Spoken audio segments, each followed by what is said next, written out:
أهلا وسهلا بكم مشاهدينا الأعزاء على قناة الأزرق سبورت. نتكلم في هذا الفيديو عن موعد مباراة النصر والسد في دوري أبطال آسيا للنخبة 2024، وذلك تابعنا المزيد من التفاصيل والتحليلات حول هذا اللقاء المهم. لكن فضلا وليس أمرا، اشتركوا في القناة وفعلوا جرس الإشعارات ليصلكم كل ما هو جديد.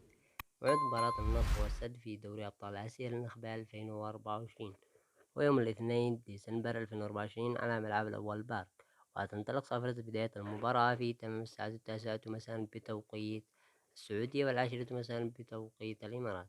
أما القنوات الناقلة لمباراة النصر والسد في دوري أبطال آسيا للنخبة، تتابع مباريات دوري أبطال آسيا للنخبة على شبكة قنوات بي إن سبورت القطرية، وتنقل داخل المملكة أيضا عبر قنوات السي السعودية.